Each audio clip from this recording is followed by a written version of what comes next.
Now let's go into what you do specifically.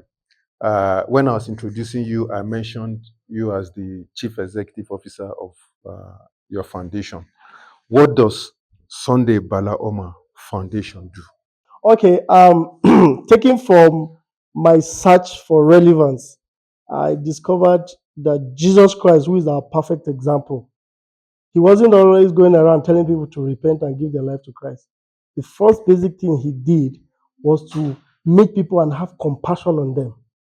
So anywhere you hear about foundation has to do with people that have compassion for others, people that try to meet the needs of other people. And so that was where the idea of Sunday Bala Oma Foundation came. And some people even say, most foundations are people that have, retired, they have settled down, they now have funds and all of that. I said, yes. The difference between me and them is because our search for knowledge and our contact with Christ, they vary. For the world, they could start from the end, they could start from the beginning to get to the end. But for God, for everything he does, he already concluded before he starts. Yeah. And so for me to be able to gain speed in what my understanding of my purpose is, I need to key into whatever God says I should do, even if it doesn't align with the norms of society and all of that. So Sunday Bala Oma Foundation basically is established to advocate for good governance and qualitative education in Nigeria. Now, the advocacy part has to do with speaking for the downtrodden, like Jesus did. He said, the kind of fast I need you to engage yourself is not the one you go on hunger and all of that, but you to be able to speak for the downtrodden. And so Sunday Bala Oma has that ideology backing the intention of establishing Sunday Bala Oma Foundation. We speak to government, we speak to those in power, we draw their attention to what they need to do, because when Jesus was on earth, what he basically did was to meet the needs of people. When he meets their needs, they themselves, they begin to come after him and say, oh, we want to follow him. Yeah. They'll cross over to the other side with him and all, even when he tried to run away. And that is the ideology I feel the church ought to take right now, because you can see now everywhere is dry.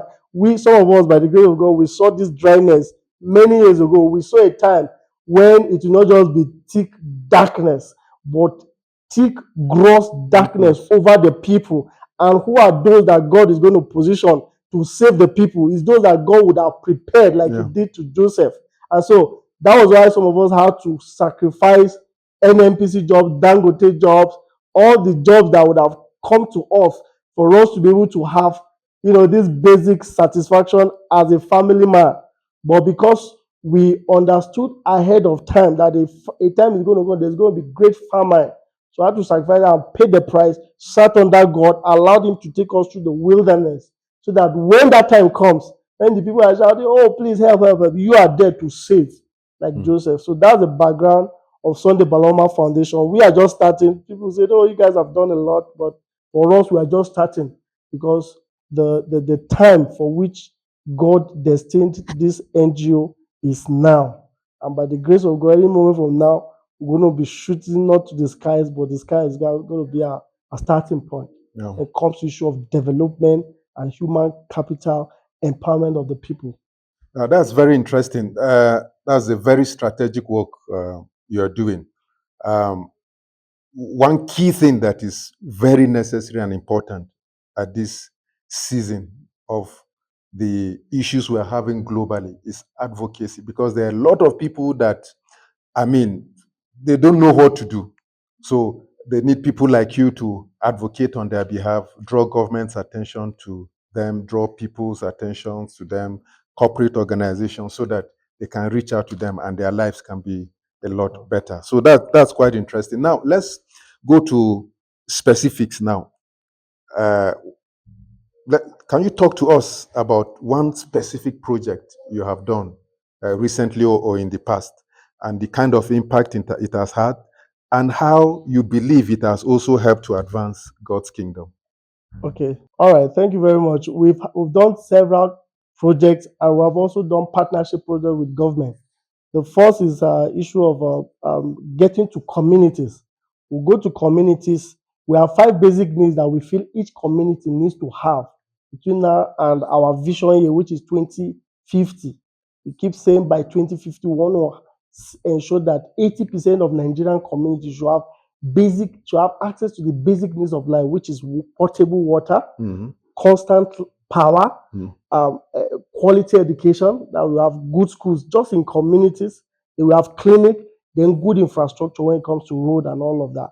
So what we do with the little resources we have is that we go to communities, specifically like in down base. When I was resident there, I took advantage of that and discovered that there were two basic needs of that community. They had no primary health care, and the population is large, and they also had no access to water, even though there are those that are we call well-to-do and may have their own borehole and all of that. So rather than just being the environment to become comfortable, we had to engage with government and brought in Millennium Development Goals project to that place. So the clinic you see there today was the brainchild of Sunday Bala Oma Foundation in partnership with Just Not Local Government. Okay, so and in some instances we get sponsors who sponsor some of these projects that we do. Now, aside that, every year we have February 14th we go to IDP camps, or we go to orphanage homes. We go to share love with these people. We share materials and give them funds and give them. We just get to ask them before time that we are coming. What are those little things they need and all of that, sanitary pads and all. We share that with them. Then after that, we also share Christ with them and all. So then aside February, around March, we organize annual essay competition for young people in secondary schools, particularly for those between SS1 and SS3. The essence is to get to a point where we'll draw their attention to the fact that the world you are going into, the larger society you're going to after secondary school, is not what you used to meet at home, where your parents say, come and sit down. So we draw their attention, we get them close to us, they will get their mind prepared for the challenges ahead. Not the one that people just come and just tell them you are going to favor market. No, the reality of the fact is that where you are heading to, you're going to be responsible for your decisions. So whatever you are doing now has the tendency to make or mar you tomorrow. So how do we get that attention? Because it's not easy these days to sit with young people, because everybody is just busy. They are in church, they are busy, they are connecting with somebody using their phones. They are in school, the same thing. I spoke with one principal yesterday, and she was just narrating how frustrated they are with issues of extension, compared with our days where we are the ones that were longing for extension. But these children, extension now is now done during school hours, because if you put it in a special time like this, they will not come and all that. So that essay competition, we use it to organize what we call our annual seminar for transformation of Nigeria. This year we're going to be having the 14th annual seminar for transformation of Nigeria, where those ones that participate in our essay, we invite the entire schools. When they gather, we tell them who became the best, because they are being scored in the United Kingdom and all that, our partners over there. So when they come, we now have a topic where it draws the attention to the fact that every one of us here are responsible for the failure or the success of this country. So we cannot continue to sit down and blame either government or blame our parents. So we take responsibility. So when they get that orientation, we now tell them, look, we are picking 1% of you guys that came for this seminar now to empower them during our summer entrepreneurship program. During the summer, which is August, the entire August, we need to train the 1% of those that we have caught their attention during the essay competition that also came for us annual seminar. So what we do there is we train them on different empowerment skills, completely different from the ideology of, okay, I want to go and learn how to sew, I want to go and learn how to. You're not coming to learn how to sew. We all have the mindset that if you live here, you go and learn how to sew, you go and learn Jesus. But how do you sustain this sewing? How do you sustain this business? So the sustainability strategy is what we train them for that 1 month. So that when we release them, even before they get to university, some of them are already eager to start something, even while they're with their parents. So this we have done since 2015. And we have, by the grace of God, we have scholarship students, because among these students, we also engage them. We open them to opportunities of the partnership we have with foreign universities, where we nominate, we endorse students for them to sponsor.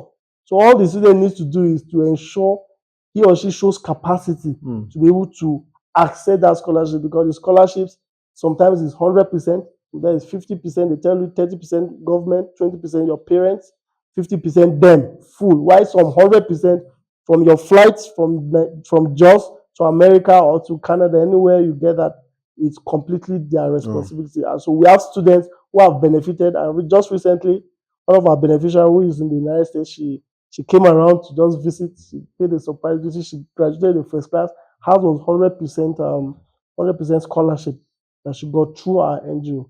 And so these are some of the tangible things that God has enabled us to accomplish in the last 14 years. Yes. Great. This is quite a handful and quite a lot, and we give thanks to God that He has enabled you to do all of this. You said something about partnership. I know with foreign governments, with corporate organizations, and all of that. But I want to zero in on partnership with Nigerian government, because the narrative out there is that it's difficult to do anything with government. So how do you swing it? How do you engage with government and have partnerships and able to do these projects? All right, thank you for that question. Actually, it wasn't easy in the beginning, but I'm sure probably in the course of this interview, you'll be asking me the political arm of my life and all of that. But as a leader, I grew up to understand that I have the capacity to relate with anybody I meet in my life. And that's why I hardly want to believe that I personally have enemies, because I don't create room for familiarity with anybody, not even with government. So I try to see that every opportunity I have with human beings, I maximize it to let them know why I am doing this with you. Then I tend to prove beyond doubt what exactly I want to do. Most times when organizations are trying to partner with government, the mindset is that government has funds to dish out. Yeah. I'm not coming to government to get funds from government. Why? Until a child is born, until a son is given, and the government shall rest on his shoulders. Means the government is going to be resting on whoever has the son in him, on his shoulders. Means the government is helpless. I go to government as people that don't have help. In fact, they need help more than myself.